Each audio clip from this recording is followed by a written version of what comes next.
special forum this morning about our community and what we do to make our community more just for everyone.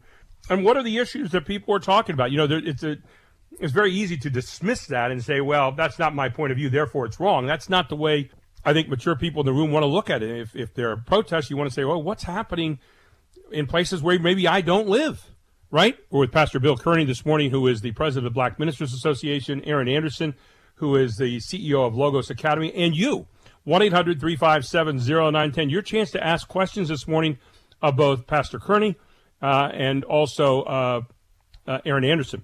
I want to come back to Aaron. Aaron, you know, you look at this. One of the things also in that article by Bobby Simpson that really jumped out at me about the community is, to me, he said, this is the most important one. Focus on ourselves and start being accountable for the actions and take place in our neighborhoods.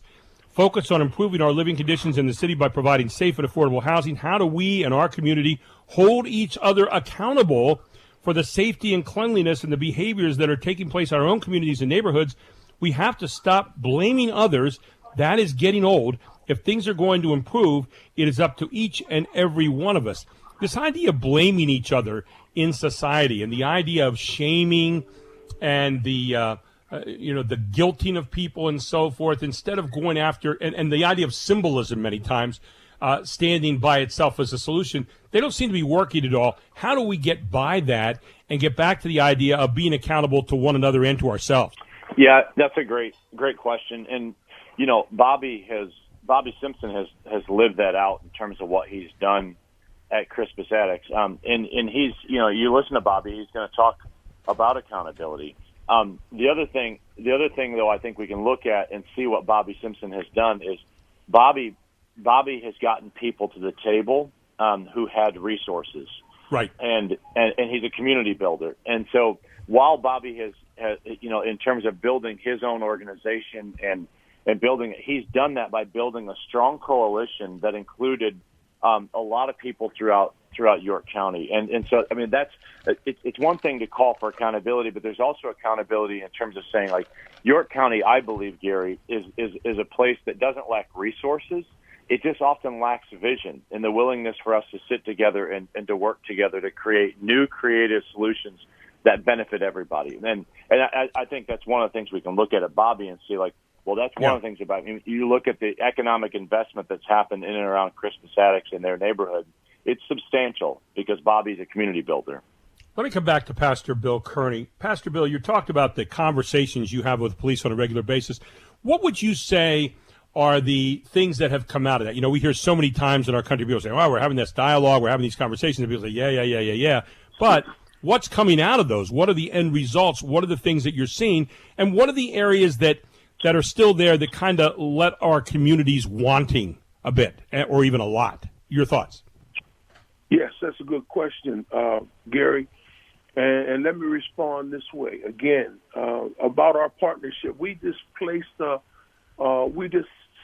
supported the police chiefs and them coming out to speak against the murder of George Floyd, and they wanted to make a statement. So the first people that they called was us, because they wanted us to support them and stand with them. That came out of mutual respect. That came out of trust. Mm-hmm. That came out of the transparency that we have towards one another. That came out because of the cooperation that exists between law enforcement and us as clergy. They called us to stand with them because they know that we want the same things that they want. They want a safe community. They want to police our communities fairly, and they want peace in our community. They don't want uproar. Those are the type of things that we spoke about. And these chiefs, listen, Gary, this is unprecedented. All 18 police departments in our county signed off on our letter. Mm-hmm. From the work. No, it was not our letter. It was a joint letter. Let me state it like that. It was a joint letter. But 18 police chiefs throughout the county signed the correspondence. And that shows agreement. That shows unity. That shows one accord. That's something that hasn't happened in York County, and that's a start. Yeah. Let me ask you a question, though, Pastor Kearney. And we have, a lot of people, we talk about York County, and it's like 18, in some cases, medieval fiefdoms. We look at the way we're chopped up, and yet we yearn, I think, in our country and even in our area here, we yearn for one community with shared values where we all can say, like when I was growing up, for example, I knew if I went out in the community and I screwed up, before I got home, my parents would know about it because the community was going to reinforce the values of that community. One of the problems that we have right now, it seems to me, in our community is our communities are different in the sense of what they share in values. And I think the yearning is to get back to that. Is that realistic? And one of the things that the other part is that I don't know that our communities listen to each other the way there was signing off on that, and I laud that. And yet at the end, I also say, okay, what are we willing to understand that the way people in one community are experiencing things is not the way people in other communities are experiencing things. And in order to be able to get to a common ground, we're going to have to listen. Your thoughts about that, Pastor Bill? Yes. We are going to have to listen, Gary. But let me throw another key word out there that the Bible speaks about clearly about us coming together in unity. We have to mature. Amen. We still have to grow up. And the Bible is clear in speaking about perfecting of the saints for the work of the ministry, for the edifying of the body of Christ. The body of Christ is where it all starts. Come on, we've forgotten about Jesus. Yeah. Well, I think this pandemic has put a very, very light on who's in control of everything. I want to head over to Aaron for a second on that as well. And Aaron, we look at and we hear so much about discussions and all that, and yet we want to see results. We want to, for example, the way I've approached this is I've said, okay, there's a lot of people protesting in this country. And so I need to know, well, what has moved those people to protest? What are the things that they're experiencing I'm maybe not experiencing in my particular part of the community? And I think therein lies the crux of how we're going to get to any conversation that we're going to have at all that's going to yield any kind of fruit. Yeah, Gary. I mean, I think I think we're all looking for fruit at this point, right? And yet you have to start somewhere. Sometimes, when and I am no farmer, but you have to till the soil before you can plant the seed. And so it's not easy. It's going to take time. I like what Pastor Kearney had to say. It's going to take maturity, which doesn't happen overnight. And so we're going to have to get after this. I mean, that's partly why I think our little coalition has been together since 2016.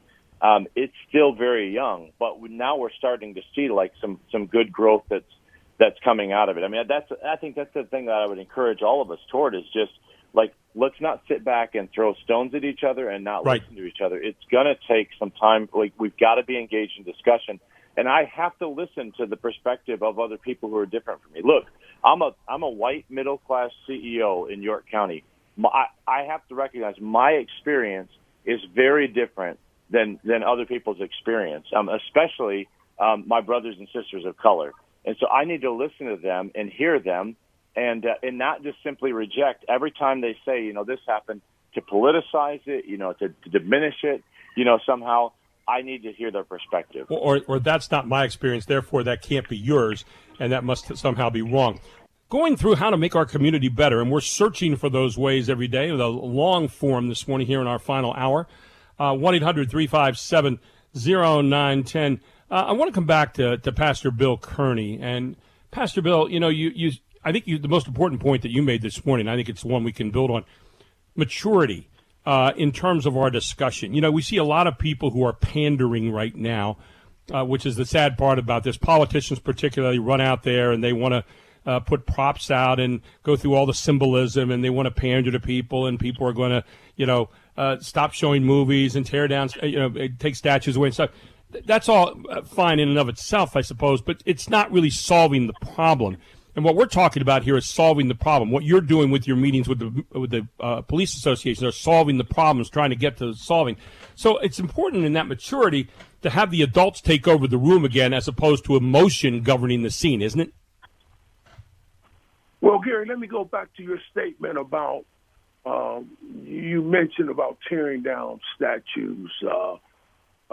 And let me just address that, because that is key. That is a part of growing up. That is a part of maturity.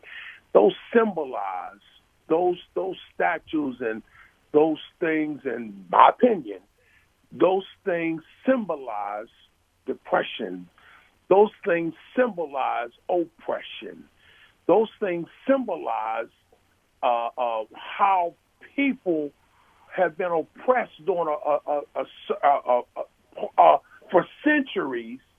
Those things were held over a culture of people, and they're a symbol of that oppression. So to me, are for real, and those things. Well, let me interject though, just to interject, and I respect your point of view on that. I really do. I'm an old history teacher for 25 years, so I looked at it from the standpoint of, Art pointed that out, meant that we were an imperfect union to start with, and that certainly represents one of the great imperfections, in fact, the greatest imperfection, I think, in our union's history, the idea of slavery and keeping other people down. Yet at the same time, to deny that we were there and to take away all the vestiges of that, or try to take away the vestiges of that, to me, is taking away the route that we have taken to try to get to a better place. And so I respect your opinion. I guess we just, disagree on that, but I understand where you're coming from, and I understand, what is driving that a bit. But go ahead. I forgive me for interrupting you. Go ahead. Oh, that's okay, Gary. Again, those things, and you're right. History is great. But if you want to talk about history, I mean, there's all forms of history. There's Black history. There's Hispanic history. Absolutely. Culture. If we're talking about a culture, if you want to impact your culture, you have to get outside of your own four walls. That means that we all have to get involved in our community. People need to. We're in so many silos. So when we're in silos, we just don't understand one another. We have our walls up. We have our disagreements, and no one wants to come to the table and try to break down those walls. No, that's a great point. And I think, people ask me about diversity, and they say, what do you think about diversity? And I have one standard answer. I said, diversity is.